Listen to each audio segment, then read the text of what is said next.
Hello, everyone, and welcome back to the Recovery Channel. It's an honor to be on this journey with you. As I'm sure you've noticed by now, there are some consistent themes throughout our videos which are consistent with the 12 steps: belief in a higher power, surrender, humility, and acceptance. Today, we're going to focus on acceptance, and especially as it relates to step 9. When you read or talk about step 9, a common thing you will hear is that you shouldn't have any expectations as to how the person you're making amends with will react. When it comes to making amends, it is especially true that expectations are premeditated disappointments. Hollywood movies would have us believe that when a person changes their life for the better and then gives a heartfelt apology to someone they've hurt, there are lots of hugs and tears and everyone's happy. Dramatic music, roll credits. But we don't live in the movies. We live in the real world. Still, it's hard not to really wish for that Hollywood happy ending. We imagine how nice it would be once we've made our amends. We engage in fantasy thinking. More on that in a minute. We're talking about acceptance today because we need to be realistic about what might happen when we make our amends. In my experience, it doesn't always go well. And if you're like me and struggle with feeling rejected, it could be very triggering and even lead to relapse. This is why we told you early on not to jump ahead and start making amends before you went through steps 1 through 8. You need to have a decent handle on your emotions and impulsive behaviors before you put yourself through the potentially triggering conversations you're going to have in step 9. Some of the responses I got where they were just glad and happy that I'm sober now, that I'm walking this path. Some of them were indifferent. They didn't even realize what I had done, or what I had done that I'd been carrying all these years didn't even bother them. And then there were those other ones that wanted nothing to do with me because of my behavior.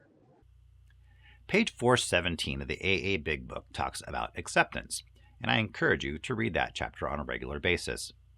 I often quote a line from it when talking to others and myself when they're feeling upset about some aspect of their life. The line says, "Acceptance is the answer to all of my problems today."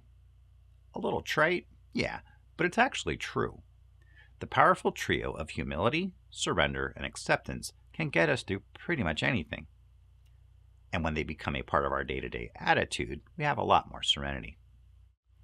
Today, I want to talk to you about a DBT concept called radical acceptance. Now, when I first heard the phrase, my first thought was of Jess Spicoli in Fast Times at Ridgemont High. That's radical, dude. I don't know that he actually ever said that, but being a stoner in the 80s, that was definitely a surfer dude thing to say. I was pretty sure that's not what the DBT people meant, so I thought about radical people as being kind of crazy, over the top, or out of control.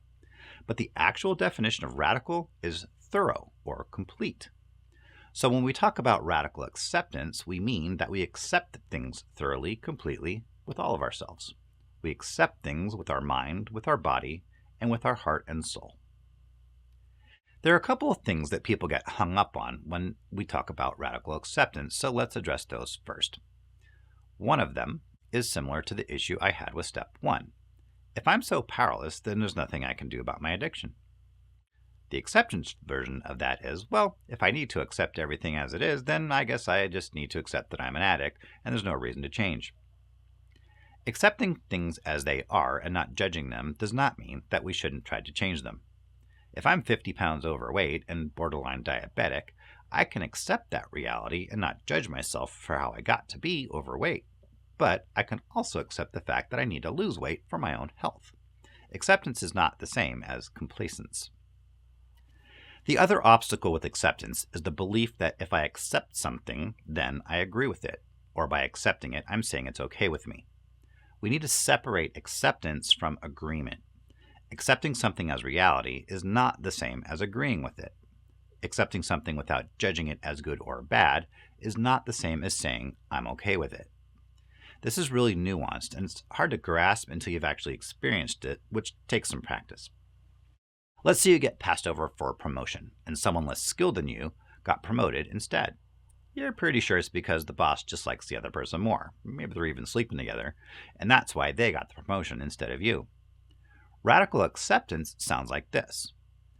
I accept the reality that they got the promotion and I did not. I have some ideas about why that happened, but all I know for sure is that they got the promotion and I did not. I do not agree with the decision, and I will need to process my disappointment and anger around this, but for right now, I'm simply accepting the facts of the matter. I'm not going to get myself spun up by churning on it because that only hurts me and it resolves nothing. So, what is radical acceptance exactly? Radical acceptance can be defined as the ability to accept situations that we have no control over, which is most things, without judging them or assigning additional meaning to them. It's useful because it reduces the amount of suffering the situations cause us. By accepting things as they are, we can acknowledge our emotions without denying, avoiding, or ignoring the situation. We talked about this in week 27 in our discussion on serenity. We reduce our pain and suffering and enhance our contentment by accepting what is. So, how do we practice this noble concept? There's really no magic to it. We simply make a conscious effort to accept things as they are and stop denying or fighting reality. We also stop ourselves from making things bigger than they are. The first step in the process is to be mindful when you are engaged in non-acceptance. Are you denying or avoiding the situation? Are you saying things like, "This is not happening," or "I just can't deal with this right now"? Or are you future tripping and imagining all the worst case scenarios that might happen next? Once you've identified that you might be in non-acceptance, take a deep breath and calm your body and mind down. Next, examine only the facts of the situation, without judgment, without adding to them, and without trying to figure out what's going to happen next.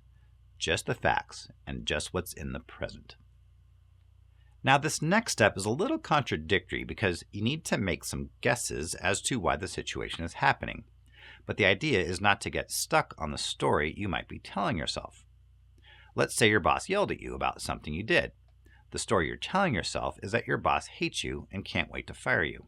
On top of that, you feel shame and that you can never get anything right. If you run with those stories, it's going to lead to all sorts of other emotions and ideas about what to do next. But what if you take a step back and calmly assess what might be the cause of the situation? Maybe the boss is having problems at home and they're taking it out on you. Maybe they're under a lot of pressure from their boss and they're scared. The shame you're feeling might be because as a kid, your dad told you that you're always screwing up and that you never amount to anything. Now, this might sound like what we're trying to avoid, which is denying reality, but it's really not. What we're doing through this exercise is keeping an open mind and admitting that we really don't know the reason for the situation. We can guess what it might be, but we really don't know for sure. We're accepting the reality that we only know what happened, not why. On the shame we're feeling, we're doing some introspection as to why we react to things the way we do. Our reactions to things are always based on our past experience. We interpret events through the filter of our past. So, part of accepting reality is acknowledging that, I might be getting this wrong based on stuff that happened to me in the past. So let me bring this back to just what I know as fact. My boss yelled at me. That's it. That's all I know for sure. I accept that's what happened. Now comes the radical part. I've accepted the facts in my mind, but now I need to thoroughly and completely accept it in my body and in my heart and in my soul. How in the world do we do that? You can think of it this way. The non-acceptance is causing stress in your muscles. You are holding the non-acceptance in the fibers of your body. To accept it with your body, you need to let go of that stress. Take several deep breaths, and as you exhale, relax your muscles, starting at the top of your head and working your way down your body. Keep breathing and relaxing until you've let go of all the stress in your body. As you do this, talk to your higher power and ask for help in accepting reality as it is. Ask for help in seeing the truth and only the truth. Let go of the rest. This skill takes some practice. Start with small things. When you're standing in line at the grocery store, feeling agitated because the line is long and moving slowly. Can you change it? No. So practice accepting the reality of the situation. I'm standing in this line and I'll get through it when I get through it. Breathe, relax, let go. Higher power, please help me with my impatience and reveal to me why I get so agitated when I have to wait. Breathe, relax, let go. This would be a great time to practice some mindfulness. What's right in front of me in the moment? What's this? Brad Pitt had a baby with an alien? Oh, I gotta read up on that. So, how does all of this apply to step 9? We talked about not having expectations for how the person is going to react to your amends. In a couple of weeks, Chris is going to talk about how to deliver the amends and give some guidance on the do's and don'ts. But no matter how well we prepare for and deliver our amends, we cannot predict how the person is going to react. And like I said earlier, the reaction can actually be very triggering and push us toward relapse. Radical acceptance helps us because we accept the person's reaction and apply our skills so that we don't get triggered as much. It also helps us to accept what we've done and move past the shame. We're not making excuses for ourselves or minimizing the pain we've caused, but we accept that it happened in the past and we cannot go back in time and change it. The best we can do is to not make the same mistakes going forward, make amends to the best of our ability, and try to forgive ourselves. My forgiveness. I forgave myself first because I had a problem with that, Chris. Forgiving myself for those behaviors. But my sponsor told me, if God can forgive you, who are you, oh man, to not forgive yourself? Once I got over that, but as far as doing the steps with others, I did not seek their forgiveness. If it was offered, beautiful. But that's not what that step is about, seeking others' forgiveness. The step is amends. Make amends. If I ran over your mailbox, I do not owe you an apology. I owe you a mailbox. I owe you a mailbox equal to or of greater value. Make that right to the best of your ability. Not seek forgiveness. If forgiveness is offered, beautiful. I will absolutely accept it. But that's not the meaning of that step. One last topic and then we'll wrap up. I mentioned fantasy thinking earlier. This is way more common than you might think. The best example of fantasy thinking is with couples when they first meet. Maybe it's really important to you that the other person is romantic. That's what you're looking for in a relationship.